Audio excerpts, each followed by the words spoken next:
Assalamualaikum warahmatullahi wabarakatuh. Bismillah walhamdulillah. Allahumma salli wa sallim wa barik ala Sayyidina Muhammad wa ala ali Sayyidina Muhammad.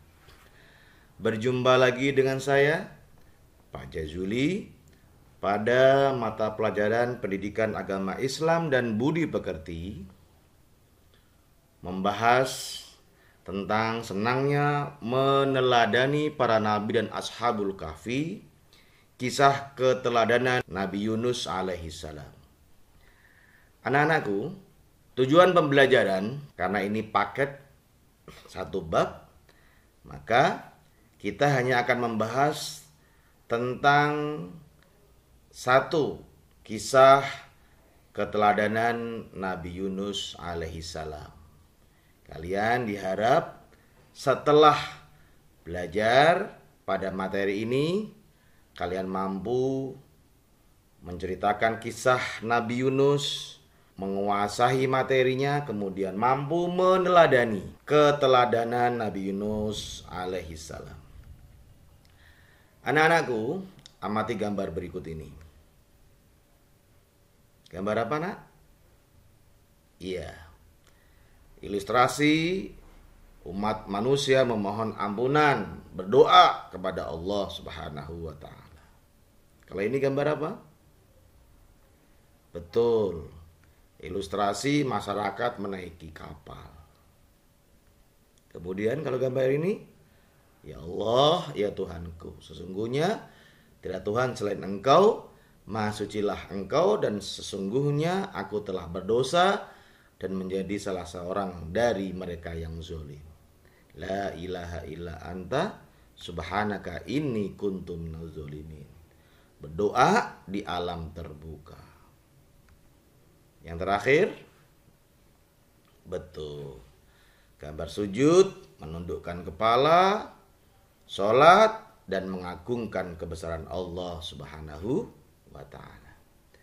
Anak-anakku, kisah keteladanan Nabi Yunus alaihissalam. Nabi Yunus adalah salah satu dari nabi yang mengalami kehidupan dari 3 kegelapan, yaitu kegelapan di dalam perut ikan, kegelapan di lautan, dan kegelapan malam. Nabi Yunus alaihissalam adalah pembawa ajaran tauhid, mengesahkan Allah. Beliau menyesali perbuatannya karena meninggalkan umat yang tidak mau bersujud kepada Allah, Tuhan yang Maha Esa. Beliau berdoa dengan nada penyesalan di dalam perut ikan, seperti telah dijelaskan di dalam Quran surah Al-Anbiya ayat ke-87, yaitu La ilaha illa anta subhanaka inni kuntu minaz zalimin. Artinya, tiada Tuhan selain Engkau, Maha suci Engkau, sungguh aku termasuk orang-orang yang zalim. Nabi Yunus bin Matta diutus oleh Allah Subhanahu wa taala untuk berdakwah kepada penduduk Ninawa di wilayah Mausil, Irak. Penduduk kampung Ninawa berpaling dari jalan Allah Subhanahu wa ta'ala dan menyembah berhala. Oleh sebab itu, Allah Subhanahu wa ta'ala ingin memberi petunjuk kepada mereka dan mengembalikan mereka ke jalan yang lurus. Seruan Nabi Yunus alaihissalam untuk menyembah Allah Subhanahu wa ta'ala ditolak penduduk Ninawa. Mereka tetap memilih menyembah berhala. Mereka lebih memilih kekafiran dan kesesatan daripada keimanan. Mereka mendustakan Nabi Yunus alaihissalam, mengolok-ngolok dan menghinanya. Setelah lama menghadapi mereka, Nabi Yunus alaihissalam pun marah kepada kaumnya dan tidak berharap lagi keimanan mereka. Allah Subhanahu wa ta'ala pun mewahyukan kepada Nabi Yunus untuk membimbing kaumnya. Allah Subhanahu wa ta'ala memberitahu bahwa akan mengazab umat Nabi Yunus setelah berlalu 3 hari. Lalu Nabi Yunus menyampaikan perihal azab itu kepada kaumnya. Kemudian ia pergi meninggalkan mereka. Kaum Nabi Yunus telah mengetahui azab Allah Subhanahu wa taala akan datang. Mereka melihat Nabi Yunus telah pergi meninggalkannya. Dengan demikian, mereka yakin azab akan turun. Maka mereka segera bertaubat kepada Allah Subhanahu wa taala dan menyesali sikap mereka selama ini. Ketika itu mereka berdoa memohon ampunan kepada Allah Subhanahu wa taala agar azab itu diangkat dari mereka. Allah Subhanahu wa taala menjauhkan azab dari mereka karena kesungguhan taubat dan doanya. Allah Subhanahu wa taala berfirman di dalam Quran surah Yunus ayat 98. A'udzubillahi minasyaitonirrajim. فلولا كانت قرية آمنت فنفعها إيمانها إلا قوم يونس لما آمنوا كشفنا عنهم عذاب الخزي في الحياة الدنيا ومتعناهم إلى حين. Dan mengapa tidak ada petunjuk suatu kota yang beriman, lalu imannya itu bermanfaat kepadanya selain kaum Yunus? Tatkala mereka kaum Yunus itu beriman, kami hilangkan dari mereka azab yang menghinakan dalam kehidupan dunia, dan kami beri kesenangan kepada mereka sampai kepada waktu yang ditentukan.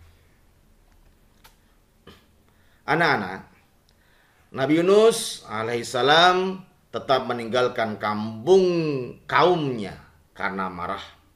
Padahal Allah Subhanahu wa taala belum mengizinkannya. Nabi Yunus alaihissalam pergi ke tepi laut dan menaiki kapal. Pada saat Yunus alaihissalam berada di atas kapal, maka ombak laut menjadi dahsyat.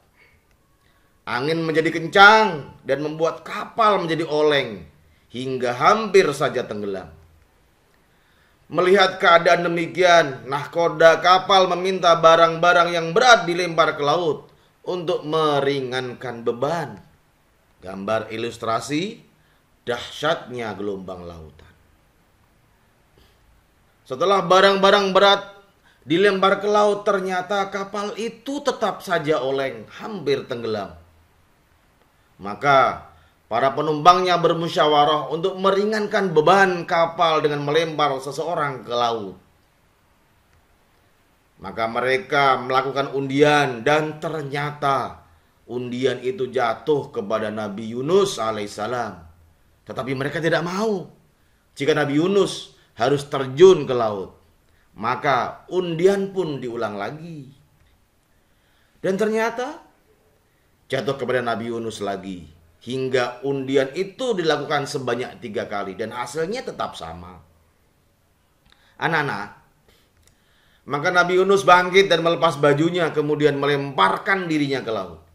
Pada saat yang bersamaan, ketika Nabi Yunus melompat dari kapal, Allah telah mengirimkan ikan paus besar yang langsung menelan Nabi Yunus alaihissalam dengan tidak merobek dagingnya atau mematahkan tulangnya. Nabi Yunus alaihissalam pun tinggal di dalam perut ikan itu dalam beberapa waktu dan dibawa mengarungi lautan oleh ikan itu.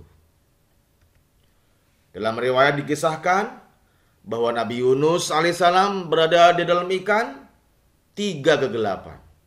Kegelapan di dalam perut ikan, kegelapan lautan yang dalam, dan kegelapan malam. Kita tidak perlu mempermasalahkan berapa lama Nabi Yunus alaihissalam berada di dalam perut ikan paus tersebut. Hikmah dari kisah Nabi Yunus alaihissalam yang diuji oleh Allah dan harus melompat ke dalam lautan yang dalam demi keselamatan penumpang kapal yang kelebihan muatan. Kita bisa membayangkan bagaimana susahnya bernafas di kegelapan perut ikan yang berenang di lautan dalam nan gelap. Namun Nabi Yunus alaihissalam tetap ingat tetap berzikir kepada Allah dan memanjatkan doa kepadanya. La ilaha illa anta subhanaka inni kuntu minadz zalimin. Anak-anak, singkat kisah, Nabi Yunus selamat sampai ke tepian berkat kasih sayang Allah Subhanahu wa ta'ala. Ya Allah, ampunilah kesalahan kami. Kami bertobat dan kembali menyembah Engkau, Tuhan yang Maha Esa. Sikap kebiasaan, aku harus selalu tahan uji dalam mengemban tugas. Rangkuman. Nabi Yunus alaihissalam adalah seorang rasul yang mengajak kaumnya untuk menyembah Tuhan yang Maha Esa dan Maha Suci. Pada awalnya, umat Nabi Yunus alaihissalam tidak mau menyembah Allah yang Maha Esa dan tetap menyembah berhala. Sehingga membuat Nabi Yunus marah dan meninggalkan kampungnya menuju dermaga untuk naik kapal. Nabi Yunus alaihissalam tidak tahan uji atas kesulitan yang menimpanya. Wallahu a'lam bishawab. Demikian, semoga bermanfaat.